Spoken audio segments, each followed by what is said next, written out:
আসসালামু আলাইকুম। বিসিবির ফান্ড ট্রান্সফার নিয়ে তো যাতা অবস্থা। একদল যেভাবে এটাকে প্রকাশ করেছে তাতে মনে হয়েছে যে বিসিবির প্রেসিডেন্ট এই ফান্ডটা তার নিজের তহবিলে জমা করে ফেলেছে। দেখুন, এটা নিয়ে ইতিমধ্যে অনেক রকম আলোচনা হয়েছে। আমি যেহেতু ক্রিকেট এবং ব্যাংকিং সিস্টেম কিছুটা বুঝি, এই কারণেই আজকে একটা ব্যাখ্যা দেওয়ার চেষ্টা করব যারা আপনাদের ইতিমধ্যে মজক ধোলাই করে ফেলেছেন, সেখান থেকে অন্ততপক্ষে বুঝতে পারবেন আসলে বিষয়টা কি হয়েছে। আমার প্রথমেই অনুরোধ থাকবে, আশা করি আজকের এই ভিডিওটা আপনাদের কাছে যদি পৌঁছায় অবশ্যই দেখবেন।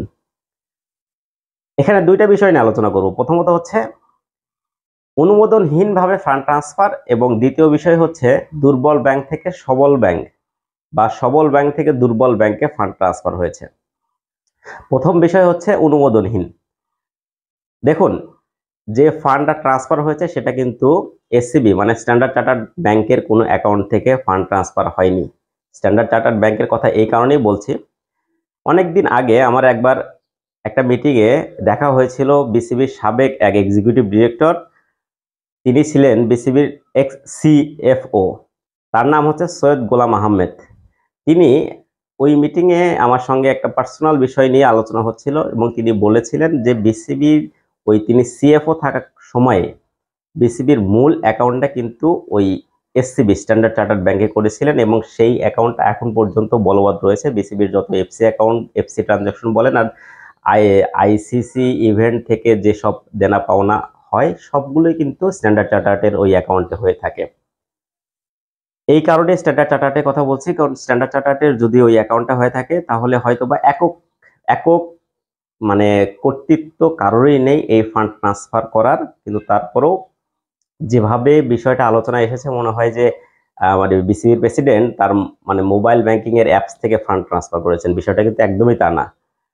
ফান্ডটা ট্রান্সফার হয়েছে অন্য ব্যাংকের এফডিআর ক্লোজ করে বা অন্য ব্যাংকের এফডিআর ইনক্যাশমেন্ট হওয়ার পর ওই এফডিআর এর অ্যাকাউন্টের ব্যালেন্সটা অন্য ব্যাংকে গিয়েছে। এখানে বেশ কয়েকটা ব্যাংকের নাম উল্লেখ এসেছে, বিশেষ করে জনতা ব্যাংক, অগ্রণী ব্যাংক, মিডল্যান্ড ব্যাংক বা ইউসিবি এবং আইএফআইসি, এইসব ব্যাংকের ফান্ডগুলো ইনক্যাশমেন্ট হয়ে অন্যান্য ব্যাংকে গিয়েছে। কিন্তু এই ফান্ড ইনক্যাশমেন্ট হতে গেলে অবশ্যই একটা প্রপার প্রসিডিউর মেনটেন করতে হয়। কোনো ব্যাংকই আপনাকে এই প্রপার প্রসিডিউর মেনটেন না হওয়া পর্যন্ত ওই ফান্ড ইনক্যাশমেন্ট করবে না। সেখানে অবশ্যই একটা বোর্ড রেজলিউশন লাগবে এবং অ্যাপ্লিকেশন লাগবে এবং প্রপার সিগনেটরি থাকতে হবে। বিসিবি এটা হাতের মোয়া না। বিসিবি এমন একটা প্রতিষ্ঠান, একটা লিমিটেড কোম্পানি, সেখানে অবশ্যই সেখানকার সিগনেটরি দুই বা তার অধিক ব্যক্তি থাকেন, এটাই হওয়াটা স্বাভাবিক এবং সম্ভবত এরকমই ছিল। বিসিবির প্রপার সিগনেটরি মেনটেন করে কিন্তু ওই ফান্ডগুলো ইনক্যাশমেন্ট হয়েছে এবং সেই ফান্ডগুলো পরবর্তীতে অন্যান্য ব্যাংকে গিয়েছে। আমার কাছে এই জন্যই বলছি এই বিষয়টা যে এখানে কোনো অনুমোদনহীন কোনো বিষয় এই জায়গায় ছিল না। প্রপার প্রসিডিউর মেনটেন করে ফান্ডে ইনভেস্টমেন্ট হয়েছে এবং যে ব্যাংকে গিয়েছে সেখানেও কিন্তু একটা বোর্ড রেজুলেশন তাদের ব্যাংকে জমা দিয়েছে এবং প্রপার ওই রেজুলেশন অনুযায়ী সিগনেটরি কারা বা বিসিবির ওই মেমোরান্ডাম আর্টিকেলে উল্লেখ আছে যে কে কে এই ধরনের অ্যাকাউন্ট পরিচালনা করতে পারবে, তার একটা কিন্তু মেমোরান্ডাম আর্টিকেলে বিষয়টা খুব স্পষ্টভাবে উল্লেখ আছে, সেই অনুযায়ী কিন্তু কাজগুলো হয়েছে। এবার আসি সবল ব্যাংক থেকে দুর্বল ব্যাংকে ফান্ড ট্রান্সফার। আমাদের গণমাধ্যমের একজন সিনিয়র গণমাধ্যম কর্মী রয়েছেন, রিয়াসাত ভাইয়ের নাম উল্লেখ করে বলি, তিনি এটাকে বিভিন্নভাবে কিন্তু আলোচনা করেছেন এবং তিনি যেভাবে এটাকে হাইলাইট করেছেন এবং মানুষের মগজ ধোলাই করেছেন তাতে মনে হয় যে এই ফান্ডগুলো মনে হয় বিসিবির প্রেসিডেন্ট নিজেই সরিয়ে ফেলেছেন। বিষয়টা কিন্তু একদমই তা না এবং তিনি এই যে ফান্ডগুলো যেখানে ছিল সেটাকে তিনি ওই চৌধুরী গ্রুপ অফ ইন্ডাস্ট্রিজ হিসাবে উল্লেখ করেছেন, সেটা আমি একটা তার ভিডিওতে দেখলাম। দেখুন, আপনি কিভাবে সবল ব্যাংক এবং দুর্বল ব্যাংক সিলেকশন করবেন। বাংলাদেশের বর্তমান প্রেক্ষাপটে যদি আপনি ব্যাংকের একটা ক্যাটাগরি নির্ধারণ করতে চান তাহলে দুইটা পদ্ধতি আছে। এক হচ্ছে ক্যামেস রেটিং অনুযায়ী ব্যাংকগুলোর অবস্থান কি। ক্যামেস রেটিং হচ্ছে একটা ইউএস ভিত্তিক একটা রেটিং এজেন্সি। সেখানে capital, asset management, earning, liquidity এবং সেন্সিটিভিটি এইসব বিষয় বা এইসব এলিমেন্টস নিয়ে একটা রেটিং করা হয়। সেখানে এ থেকে ই পর্যন্ত ক্যাটাগরিতে ব্যাংকগুলোকে ফেলা হয়। বাংলাদেশে বর্তমানে 2024 সালে লাস্ট ক্যামেস রেটিং অনুযায়ী বাংলাদেশে কোনো স্ট্রং ব্যাংক না থাকার কারণে এ ক্যাটাগরিতে বাংলাদেশে কোনো ব্যাংক নেই। খুবই ভালো করে শুনে রাখুন, এ ক্যাটাগরিতে বর্তমানে ক্যামেলস রেটিং অনুযায়ী কোনো ব্যাংক নেই। আমরা যারা সচরাচর যেসব ব্যাংকের নাম শুনে থাকি, ম্যাক্সিমাম ব্যাংকগুলি হচ্ছে বি ক্যাটাগরির। কিছু রাষ্ট্রায়ত্ত ব্যাংক এবং দুর্বল ব্যাংক রয়েছে যারা সি এবং ডি ক্যাটাগরির, এবং ই ক্যাটাগরিরও 4টা ব্যাংক সম্ভবত রয়েছে, রাকাব, বাংলাদেশ কৃষি উন্নয়ন bank, state bank of Pakistan এবং আইসিবি। এই ব্যাংকগুলো হচ্ছে ই ক্যাটাগরি ব্যাংক। এখন ওই রিয়াসাত ভাইয়ের ওই ভিডিওতেই দেখেছি তিনি যেভাবে ব্যাংকগুলোর ফান্ড ট্রান্সফার দেখিয়েছেন, তার মধ্যে ম্যাক্সিমামগুলো হচ্ছে জনতা ব্যাংক, অগ্রণী ব্যাংক, আইএফআইসি এবং ছিল তার ইউসিবি। এই কয়েকটা ব্যাংক থেকে ফান্ড ট্রান্সফার হয়েছে। দেখুন, জনতা ব্যাংকের এই ক্যামেলস রেটিংয়ে তাদের অবস্থান হচ্ছে ডি ক্যাটাগরিতে, অগ্রণী ব্যাংকের অবস্থান হচ্ছে সি ক্যাটাগরি, একদম শেষ ব্যাংক। বেসরকারি ব্যাংকগুলো সাধারণত বি ক্যাটাগরিতে অবস্থান করছে। এছাড়া আরেকটি রেটিং এর পদ্ধতি আছে।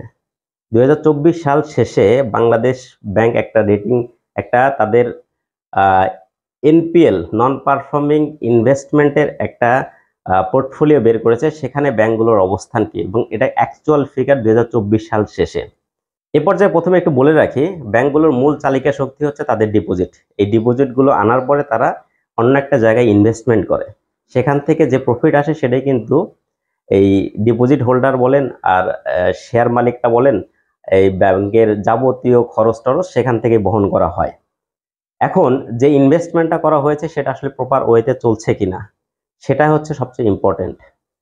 সর্বশেষ প্রকাশিত নন পারফর্মিং ইনভেস্টমেন্টের তালিকায় জনতা ব্যাংকের অবস্থান কিন্তু অনেক উপরে, এবং জনতা ব্যাংকের বর্তমানে এনপিএল, নন পারফর্মিং ইনভেস্টমেন্টের পার্সেন্টেজ হচ্ছে 72%। মানে তারা 100 টাকা বিনিয়োগ করে সেখানে 72 টাকায় তাদের বিনিয়োগ খারাপ হয়ে গিয়েছে।